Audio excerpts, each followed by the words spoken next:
Hello friends, welcome to our YouTube channel, The Last Clue.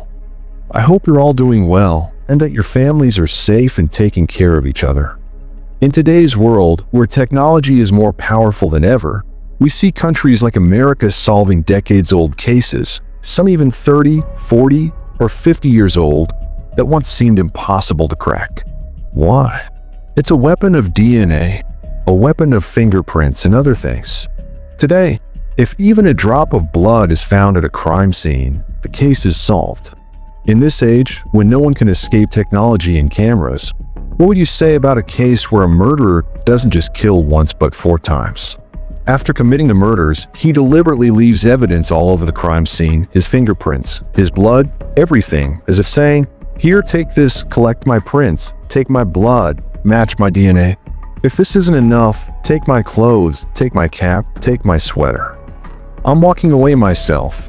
Take my footprints, take my fingerprints, gather as much evidence as you want from wherever you want. I'm leaving everything behind, and at the same time, it feels like he's challenging, daring them to catch him."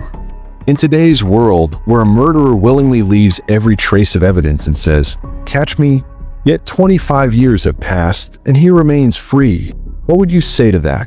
In the last 25 years, nearly 3.40 lakhs police officers, both high-ranking and lower-ranking, have worked on this case. 25 years spent trying to solve just one crime. Even today, the distant relatives of that family hold on to hope, wondering if the case will ever be solved. But it's been 25 years, and the evidence left behind by the murderer still screams for justice. 3.40 lakh police officers have used their expertise, yet the murderer remains elusive. This story dates back to the year 2000, just a day before the new year.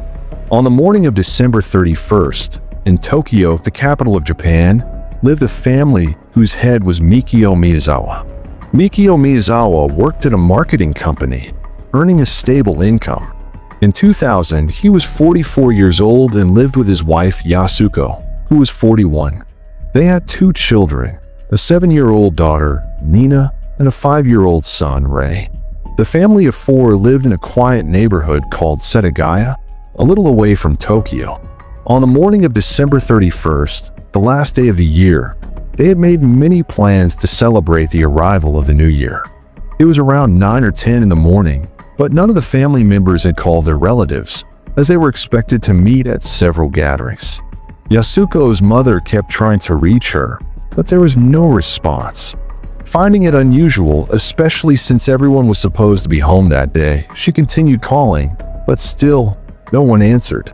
Concerned, she decided to go to their house herself. When she arrived, she found the door open. The moment she stepped inside, she screamed. Mikio Miyazawa's body lay in one room, while in another, she found Yasuko and Nina. In a third room, little Ray's lifeless body lay still. Blood covered the house. All 4 had been brutally killed with sharp weapons. Stunned and in shock, she stumbled out of the house. Concerned neighbors noticed her distress and called for help. She was taken to the police station, and soon after, the authorities arrived at the scene. The police conducted a thorough investigation, collecting fingerprints and every piece of evidence they could find. They questioned neighbors and acquaintances, trying to uncover any possible motive, but no one in the family had any known enemies. There were no family disputes, no property conflicts, and no financial troubles. They were a respectable, peaceful family with no known enemies, and no one had ever threatened them. In Japan, where people generally live quietly, the police were determined to uncover what had happened. Their first step was to gather evidence from the house. As they collected it, they came across some unusual items. When they questioned the family, they confirmed that these items did not belong to them. Inside the house, the police found a computer with fingerprints that didn't belong to any family member. The computer had been used just before the murders, showing an attempt to book a ticket, though the booking was never completed. The fridge had also been opened, and multiple unidentified fingerprints were found on it.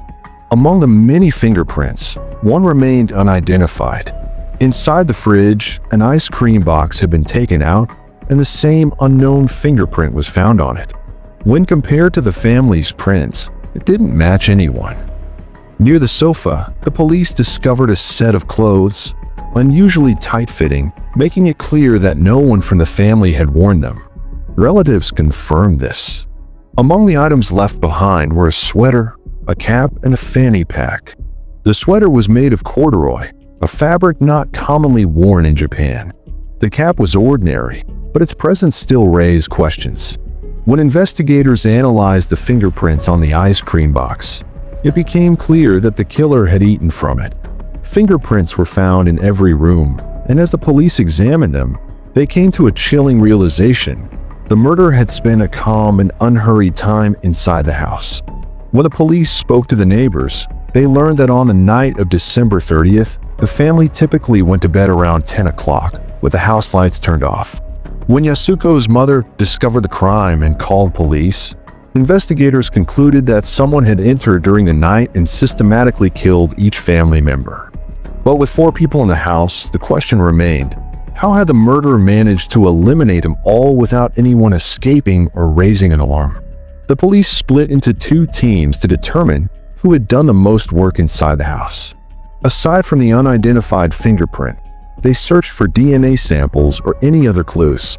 Their investigation led them to a conclusion: the crime had been committed by a single individual. Despite combing through extensive databases, they found no matches. The absence of a DNA match left the police frustrated. They were searching for a killer who had left behind plenty of evidence, yet none of it led to an identity. The police sent the bloodstains for forensic analysis, and among them, an unidentified blood sample was discovered. They concluded that it likely belonged to the killer, who had probably been injured during the attack. Meanwhile, another team focused on the sweater found at the crime scene. Their investigation revealed that it was manufactured in Korea, leading the police to suspect that the murderer could be of Korean origin. Japan is home to people from many different countries. When investigators traced the sweater to a local shop, they learned it had been sold for just $2 to $3. However, the shopkeeper couldn't recall who had purchased it. Meanwhile, forensic testing of the blood found at the crime scene revealed a crucial detail. The DNA sample belonged to someone of Korean descent. When the DNA sample was tested, the results indicated that the killer was either of Asian or European descent. Further analysis confirmed that the DNA was Asian. The police eventually determined that the murderer was of Korean origin. However, this did not lead to any widespread harassment of Korean individuals, as the investigation remained focused on identifying the specific suspect. Money, valuables, and robbery, these were possible motives the police considered. But when they searched the house, they were shocked. Not a single item had been stolen. Cash remained untouched, and expensive belongings were still in place. Everything was exactly where it had been, ruling out theft as a motive. The intruder hadn't even attempted to open or search through valuables, confirming for the police that this wasn't a case of robbery. So, who could it be? Investigators revisited the possibility of personal conflict. They thoroughly examined Mikio Miyazawa's workplace, considering colleagues or competitors as potential suspects. They also explored the possibility of an affair, but found no evidence. Even Yasuko's background was checked, but nothing suspicious surfaced. Every lead seemed to go nowhere. With the children being just 5 and 7 years old, there was no reason to suspect anything involving them. The police investigated all the family's relatives, but found nothing suspicious. They questioned the neighbors, but that too led nowhere. The Miyazawa family was known to be peaceful and respectable. With no personal disputes uncovered, the police revisited the angles of enmity and robbery, trying to piece together what could have led to such a brutal crime. What was left to investigate? The police turned their focus to the area itself, looking into who had lived there. They discovered that many residents had been moving away before the year 2000, possibly in search of a quieter environment. Several neighbors had even suggested that the Miyazawa family relocate as well. But the family chose to stay, believing that with others leaving, they would finally find peace. Some residents remained, but the Miyazawa family had good relations with their neighbors. With no leads, the police found themselves at a dead end. Doubts began to arise about the Korean theory, and they started considering the possibility that the killer was of Japanese origin. Shifting their focus, they combed through records of individuals with criminal backgrounds, hoping to uncover a new lead, but even that turned up nothing. The police found nothing there either. They questioned local shopkeepers and everyone connected to the family, but every lead ended in a dead end. Time was passing, and the killer remained unidentified. Despite their efforts to piece everything together, each clue led nowhere. Frustrated and out of options, the police began to consider a new possibility. Perhaps this was the work of a psychopath, someone who killed without reason or motive. The theory of a psycho killer emerged because this murderer entered a home, brutally killed 4 people, yet took nothing.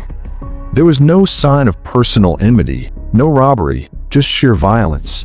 After the killings, he calmly opened the fridge, ate ice cream, turned on the computer, and even attempted to book a ticket. He had come prepared, possibly bringing a bag or polythene, as he removed the clothes he was wearing and left them neatly in a corner before disappearing without a trace. He removed his clothes because forensic analysis revealed that they had been worn before. They weren't fresh or recently washed. Yet, he left them behind along with countless fingerprints, bloodstains, and shoe prints. The most incriminating evidence was the clothing itself, a hat, a sweater, items containing his DNA left in plain sight. It was as if he wanted the police to find everything. Such behavior pointed to only one possibility. This was the work of a psychopath, someone who wanted to taunt the investigators rather than hide. If you can catch me, then try. That seemed to be the message left behind. But who was this psycho killer? The police dug through old cases, pulling records of similar killers imprisoned across Japan.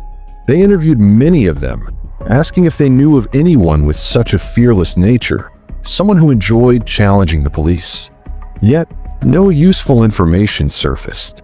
As time passed, the case remained unsolved. However, the investigation never stopped. Every new officer who joined saw it as a challenge, determined to uncover the truth.